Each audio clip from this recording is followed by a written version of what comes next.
One thing has been very clear since the MLB trade deadline, and it's this simple fact. Mike Rizzo, he did it again.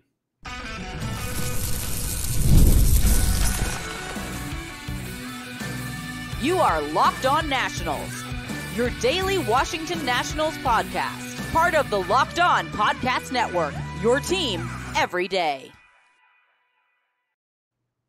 And thank you all for making Locked On Nationals your first listen every single day, as we are free and available wherever you get your podcasts. And of course, I'm your host, Ryan Clary. You can catch me over on Twitter at RyanClary11 and as well as our show page at LO_Nationals for all your latest Nationals news and notes. Make sure to check us out over on Twitter. And while you're at it, make sure to search up Locked On Nationals wherever you get your podcasts, and including over on YouTube. Again, search Locked On Nationals. Hit that subscriber button, please, and then drop a comment or a thumbs up, whatever it is. Just subscribe over on YouTube. Later on in today's show, we will have a pretty big Nats-Mets series previews. The Nationals travel up to New York. And if you don't know this, the New York Mets are tied for the third wild card spot with the Atlanta Braves. And the Nationals, they've got three pretty good pitchers on the mound going up against those Mets. This will be a very feisty series. The Nationals are out of it. The Mets, they got to start winning some games here to pull away from those Atlanta Braves. They've worked all the way back up from being way down earlier on this season. And now they've got themselves some pretty good position to make a wild card spot. So we'll discuss that series a little bit later on as the Nationals have a chance to play spoiler. And of course, it is Monday. You know what that is. It is a Nats Stock Report Monday. Who has been up and who has been down? I've got your latest individual performances for your Washington Nationals in that second segment. But we start off discussing the Nats trade deadline as some moves were made over the weekend. And they weren't for the Washington Nationals, I can tell you that much. But again, Mike Rizzo, take a damn bow. Before we get into it, this episode is brought to you by PrizePicks. Go to prizepicks.com/LockedOnMLB and use code all lowercase LockedOnMLB to win $50 instantly when you play $5. So as we were saying, it has been more clear than ever that the Nationals had a slam dunk at this year's trade deadline. Let's go into it a little bit further. Over this last weekend, I saw this from Bobby Blanco, who we just had on Friday. The Arizona Diamondbacks just DFA'd Dylan Floro. Dylan Floro, for us, was a very valuable setup man. Someone who we thought the Nationals would trade instantaneously at the deadline. And we don't really know kind of what happened there, but there was a last-second deal that sent Andres Chaparro to the Washington Nationals for Dylan Floro. Well, those Diamondbacks are trying to make another World Series run, and they DFA'd him after having an ERA above 9 with the Arizona Diamondbacks. Even further than that trade, though, because if we all know this by now, Andres Chaparro, since joining the Nationals, has been our best power guy outside of James Wood. Andres Chaparro, there is a real talk around town of him being the DH of the future for this team. And I think maybe that's not on that many people's radars at this point, but considering he's still mid-20s, this is his first go-around in Major League Baseball. He's got a 744 OPS, a 452 slug in his 28 games as well, 4 home runs. He's got 11 doubles. And again, this is his first go-around. If you can kind of compare him to Dylan Cruz even, Andres Chaparro is out hitting him. James Wood, through his first 28 games, he's really similar to what James Wood is at. Now, we know both those players are better, but I'm just getting you a little taste of what Chaparro has done so far. And even beyond that point, though, Lane Thomas. C.J. Abrams just joined the 2020 club alongside Lane Thomas, who did this last season. Jose Tena was one of the 3 guys in that return. You had Alex Clemmie, the left-handed pitcher down in low A Fredericksburg. Rafael Ramirez Jr., who's also down in low A Fredericksburg. And then you add in Jose Tena. So far in 29 games, batting .315 with a 791 OPS, a 441 slug that I may add as well. 3 home runs. He's got 25 strikeouts. He's also got 5 stolen bases in that as well. 13 RBIs. One thing has been very clear over the Mike Rizzo tenure. Very clear in my opinion. When Mike Rizzo works the phones at the trade deadline, you have to kind of sit down and shut up a little bit, including myself. That is what he does. This is where he butters his bread a little bit, just right here at MLB trade deadlines. Now, I'm not going out here parading around Mike Rizzo. Mike Rizzo has obviously had some poor trades in the past. But I think one thing that has really kind of stood clear throughout the entire time here, through Mike Rizzo's tenure, is that when he makes a trade at the deadline, he usually will find the most value. And again, he just did this again today. You see it today. Dylan Floro gone. Not helping the Arizona Diamondbacks in the near future. Andres Chaparro coming in the door, helping this team, getting some power through the door as well. Jose Tena, while he is struggling defensively, as we all know, we don't really know where he's going to play going forward. He can obviously hit at the major league level. One thing with Mike Rizzo, again, we've discussed this time and time again. Let him make trades at the deadline. He will find value. He will find guys going forward who can actually help you. And I think the bigger conversation between Chaparro and Jose Tena will be, number one, where do these guys fit in the future? And we'll discuss that a lot this offseason. But number two, can they be a real part of this foundation? Because both of these guys are young. They've got a lot of promise. And the Nationals, quite frankly, they have holes to fill all across the organization. Are these guys trade bait? Are these guys going to actually help you build and become a next postseason team here in DC? I think that's the big overwhelming question when it comes to these two guys. But one thing is for sure is that Mike Rizzo at this year's trade deadline, he's done it again. He has made the trades to help this team and to help them and also find the right holes to fill, because you needed power. You got power with Andres Chaparro. You kind of needed that utility kind of bat where he could play second and third. You got Jose Tena now. The Nationals, they've got some talent. And that is one thing that Mike Rizzo will always do as long as he is the GM here in town, is he will get talent through this door. And of course, that's not the only thing that happened from this weekend. James Wood, 2-home run game over the weekend. His first as a big leaguer, the 21-year-old sensation / phenom, whatever you want to call it. James Wood entering Saturday's game, by the way, where he hit 2 home runs in yesterday's contest on Sunday. But entering Saturday's game, he had the best OBP in the National League since July 27th. That is basically almost 2 months up to this point that he has had the highest on-base percentage. Again, last year at this time, his strikeout rate was way higher than anticipated. His walk rate was way lower than anticipated. 1 year, the adjustments that this 21-year-old has made, the 6'7" kid who's got a much larger strike zone, a lot harder to really kind of judge and literally judge with Aaron Judge, but you understand the point. It is a lot harder for a 6'7" kid to kind of come up in here and do what he is doing so far. James Wood, if we're really kind of getting into it of what this kid can be down the line, I don't think we can really fathom yet how good he could be. I just don't. I don't think it's possible at this point. Because James Wood, there are no limitations for what he could be. He's solid in the outfield. He's got a good arm.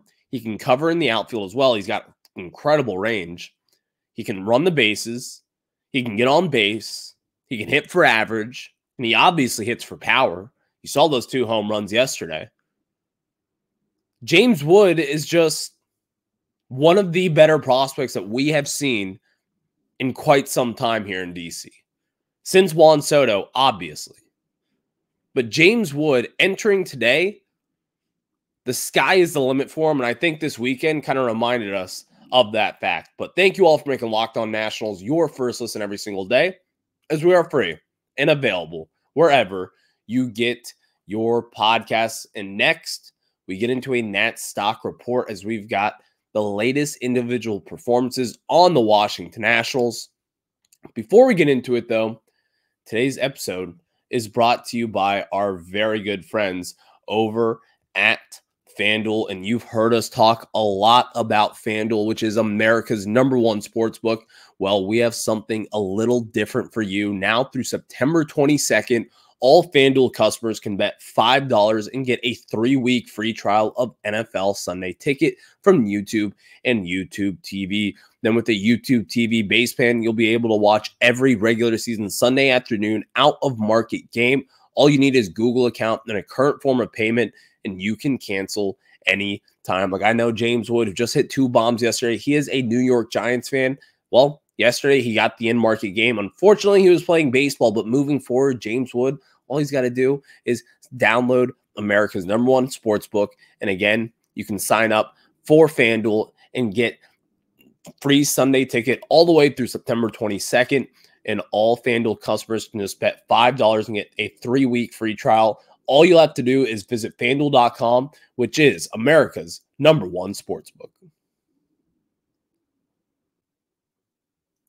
And thank you all for making Locked On Nationals your first listen every single day, as we are free and available wherever you get your podcasts. And of course, check us out over on YouTube. Again, search Locked On Nationals, hit that subscriber button. Also, while you're at it, make sure to look it up wherever you get your podcasts on audio platforms, including Spotify, Google Play, Apple Podcasts, wherever it is.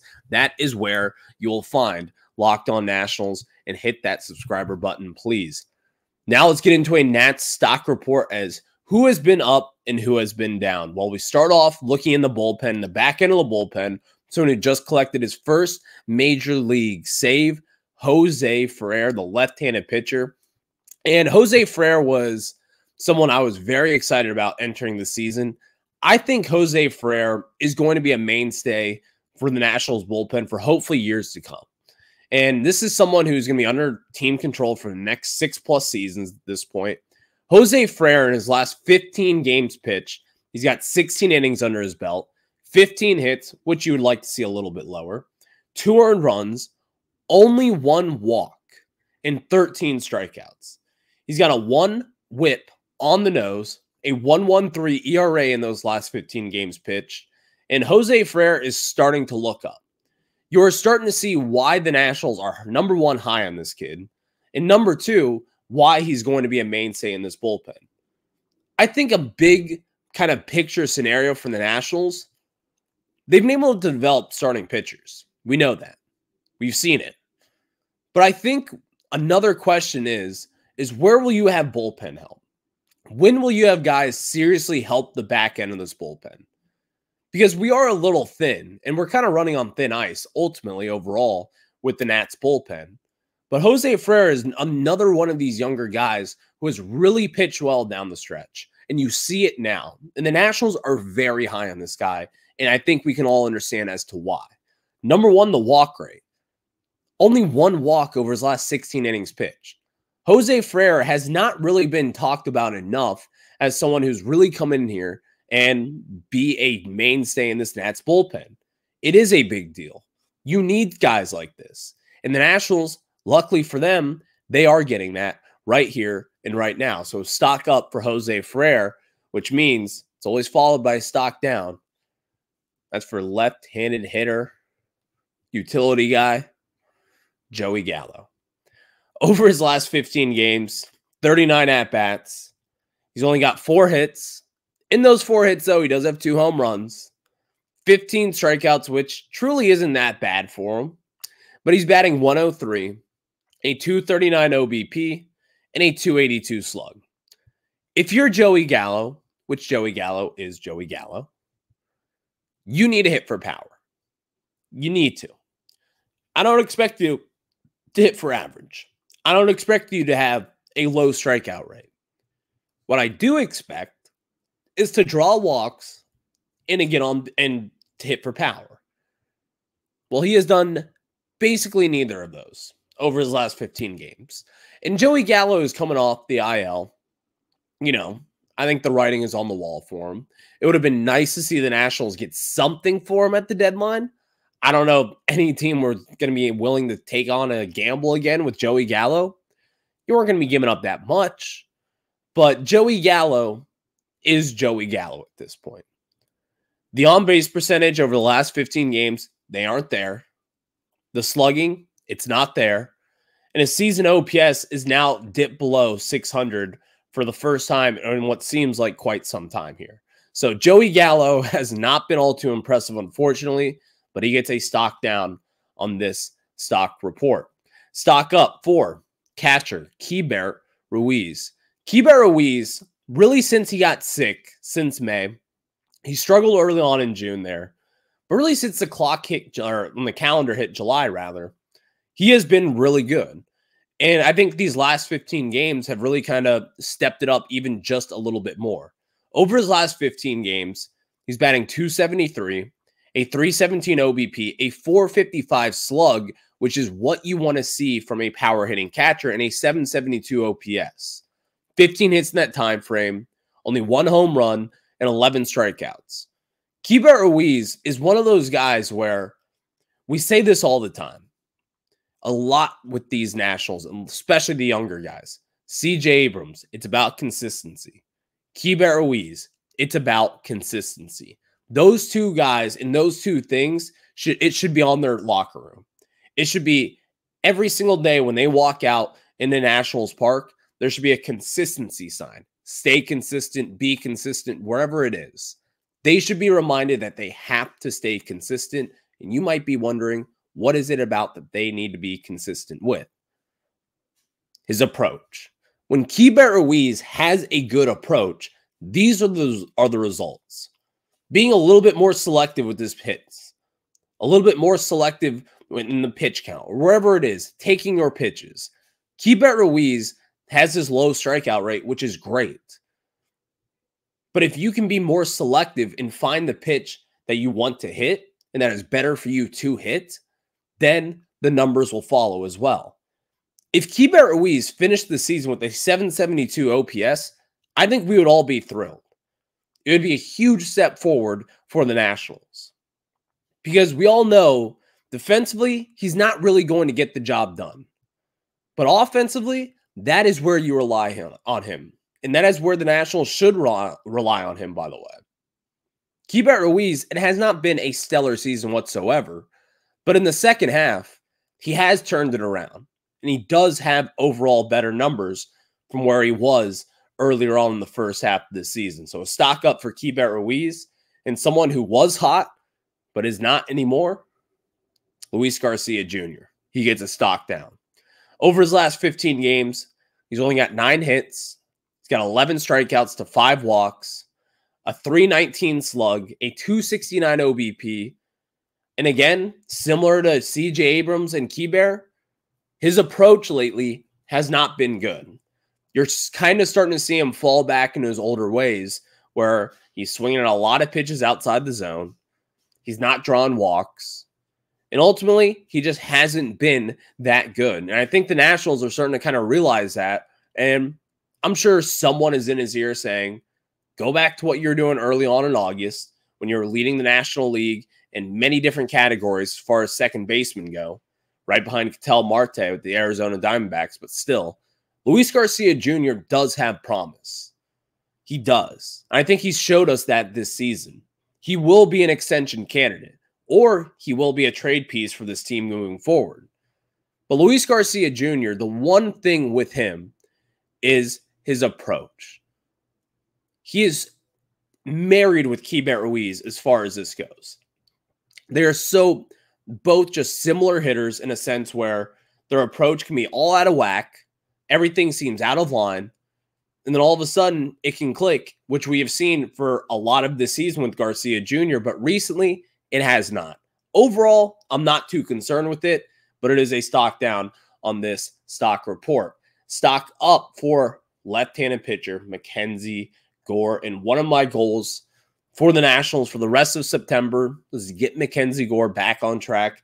That is what he did yesterday. And if you look at his last 7 starts, he's really starting to put it together with a 2.65 ERA over his last 7 starts, 37 1/3 inning pitch, 36 hits, only 11 earned runs, 15 walks, 35 Ks, a 1.37 whip, and his season ERA is down to a 4.17.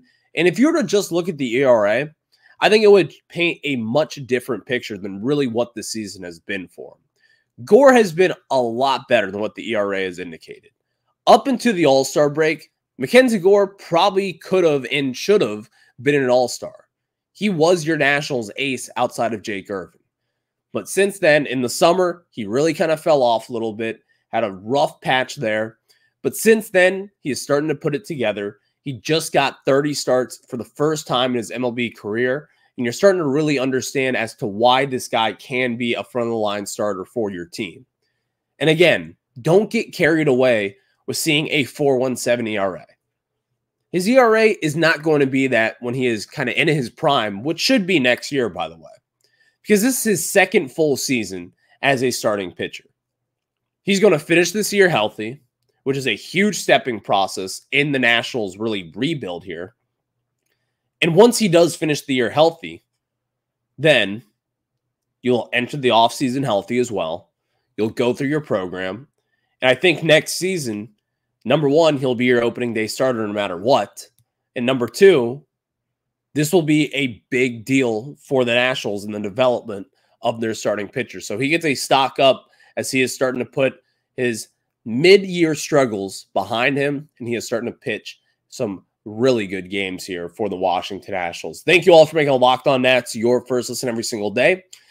Now, let's discuss this Nats-Mets series previews. It is a big one for the Nationals, but also for the New York Mets. But before we get into it, I'm going to tell you guys about our friends over at PrizePicks. And guys, PrizePicks is America's #1 daily fantasy sports app with over 5 million active members. PrizePicks is the easiest and most exciting way to play daily fantasy sports. Unlike other apps on PrizePicks, it's just you against the numbers. All you do is pick more or less on 2 to 6 player stat projections and watch the winnings roll. And you can now win up to 100 times your money on PrizePicks with little as 4 correct picks. And of course, PrizePicks is the best way to get on the action on sports in most states, including California, Texas, Georgia, and my home state, Virginia. You want to play PrizePicks alongside Drewski, Joe Budden, and MA champ Sean O'Malley. You can now find community plays under the promos tab of the app to view entries from some of the biggest names in the PrizePicks community each week. All you have to do is download the PrizePicks app today and use code LOCKEDONMLB and get $50 off instantly when you play $5. That's code LOCKEDONMLB on PrizePicks to get $50 instantly when you play $5. You don't even need to win to receive the $50 bonus. It's guaranteed. PrizePicks, run your game. Now we get back into it with a Nats-Mets series preview, and let's get into it why it is a big series for the New York Mets. Well, they are tied with the Atlanta Braves for the 3rd wild card spot right now. This is the ultimate postseason race to watch right now. Number one, it's the NL East. The NL East is always filled with drama. It just is. But number two, between the Mets and the Braves, 2 of the better teams in the NL East over the last few seasons, along with the Phillies. These are 2 teams that have very different storylines entering this season. The Atlanta Braves were expected to be another juggernaut. They're expected to win the NL East. I picked them to win the NL East. And the New York Mets were a team that kind of were expecting to take a step back, even from last year's step back already, losing Max Scherzer, second year without DeGrom. We all know they lost a ton of talent this offseason. Didn't really add because there's someone named Juan Soto on the market that they're going to be chasing after. But right now, the Mets are in pretty good position to make a postseason spot. And the Atlanta Braves, at this point, with the way that the momentum has swung in 2024, they could be missing it. So the Atlanta Braves, if we beat the New York Mets this series, you better say thank you. I can tell you that much. Tonight's game, you've got Jake Irvin, who has been struggling immensely here since the start of August. He's going up against Sean Manaea tonight, left-handed pitcher for the New York Mets. Then tomorrow's game, you've got Mitchell Parker versus Tyler McGill.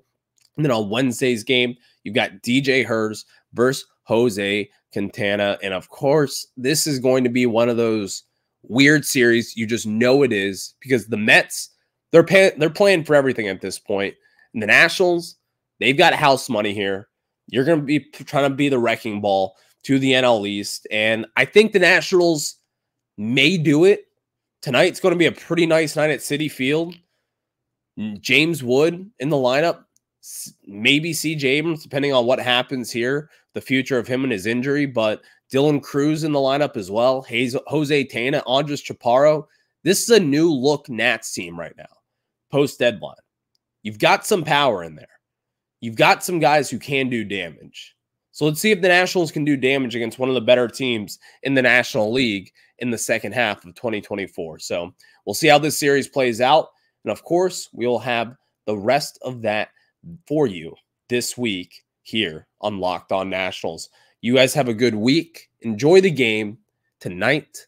Go Nats.